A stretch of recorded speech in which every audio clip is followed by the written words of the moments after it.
Hello out there in YouTube land, this is Morris, man. As always, I thank you guys for coming to my channel and ongoing support. Today I'm going to do another short video, and it's entitled, My Thoughts on Music Theory. And what triggered this video, because I was going to actually do this video before, but I just didn't get around to doing it. But I got a comment from somebody who kind of triggered my memory as far as I need to do this. And his comment reads this: nice. I like your videos, nice feel and groove. I enjoy picking things up from you and watching your hands. Just one thing, I would name the chords in the key of E flat, E flat, A flat, C minor, B flat as in music theory. Then he goes on to make a snide comment about B sharp being clumsy. And we all know there is no such thing as a B sharp. And the video he's referring to is I did a video, a cover of Betty Swan, Make You Mine. And I did it in sharps. I mean, because this is how I look at theory. And a lot of traditional people are not going to really like this, or they're going to kind of dismiss this. But what triggered my belief in what I'm about to say is years ago I was watching TV on the Sunday night. And a gentleman by the name of Scott Houston came on, who's known as the piano guy. And he talks about some things that just, I said, I've been saying this for like the last 15 years and nobody listened. And he talks about how to become a good piano player quickly and cut through the stuff that you don't need to know. Because I coined the phrase, too much junk in my head. And unfortunately for most music teachers, and it's not their fault because they were taught to train you, to teach you this way, because they were taught that way. They give you too much stuff that you will never use, and the stuff that you need to focus on, they don't give you enough of that. Because here's an interesting statistic. Most people who have attempted to play guitar or do play guitar, and I wish I had one of these books around, but I don't. But I posted up on the monitor. Mel Bay books. Mel Bay books been around, I think, since the late 50s or something to that effect.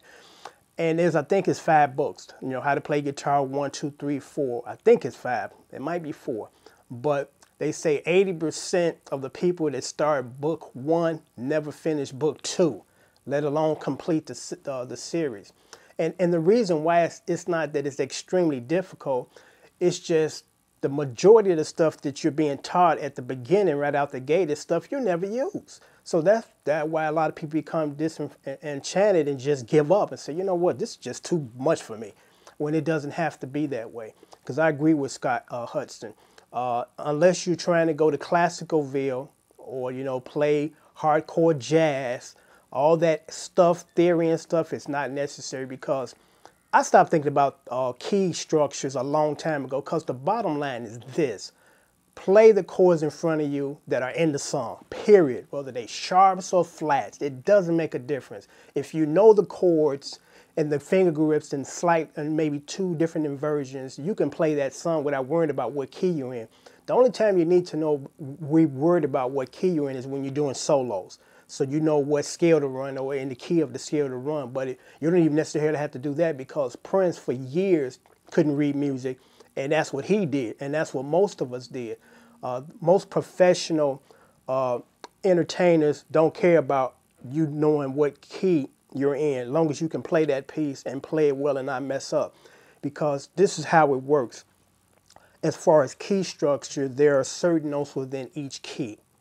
And it's kind of difficult to remember all that stuff, and it ain't necessary. What's necessary is knowing what key, actually knowing what chords you're playing, and you play them. That's it. I mean, it's no mystery. It's not rocket science.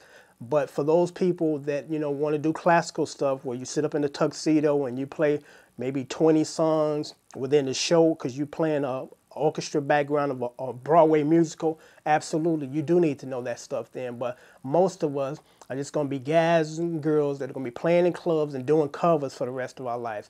I've been fortunate enough that I've played professional on many levels for over 20-something years. And the fact that I wasn't a hardcore theory guy did not hinder my ability to play with these artists. And these artists, again, didn't care about that. As long as you played their stuff right and gave it some good feel, that's all that's required of you. So as far as people that want to kind of get really heavy wrapped up into that key thing, what key you in? Your focus should be on knowing structures of songs. Because as you know, I got over 1,400 videos, and There's a reason why I can play so quickly and play it so accurately, because my focus is on the structure of the song, listening to it, the verses, what chords are in there, the bridge, what chords is in there, the chorus, what chords are in there. That's all I need to know. And that's what the focus should be, as opposed to, I'm in the key of E flat, so the key of E flat has a E flat, A flat, C minor, and B flat. That's not necessary. It's too much junk in your head. You know, so I try to tell these young folks that are coming up, because again, the people that have been playing for years and got into that theory thing, because I look at it like this. Theory by definition is my thoughts on something. It's not fact. You know, so it's not fact music, it's theory music, you know. So that's some people's theory on how music should be done. Because here is something interesting. The chords in Maggot Brain by Parliament Funkadelics, by theory, that shouldn't work. Because this major and minor chords being mashed together, technically that don't supposed to work. But as you know, it worked, and it worked extremely well.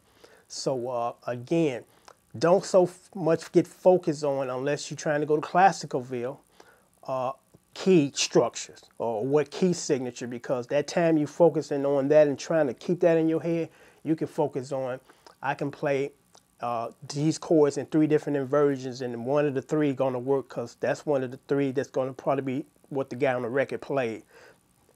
That should be your focus, as opposed to what key you're in, because I'm going to say this, and I'm sure some people can relate to this. There's some people that they were extremely good in the theory aspect, but they sucked as musicians. So therefore, they're a little frustrated. So now they want to take their frustrations out on you by throwing this stuff out at you that you might not know or really don't care about, just to say that they know this. But you know what the bottom line is? You can know all the theory in the world. If you don't have a good feel, good timing, and you just suck as a musician, it's pointless. So on that note, I'm going to sign off. And I just thought I'd give you guys an earful as far as my thoughts on theory. It's not 100% necessary unless you're trying to go to Classicalville. If you're just a guy that's playing in the nightclub and playing covers of other artists' songs, you just need to know the chords, you know. Simple as that. Till next time, take care.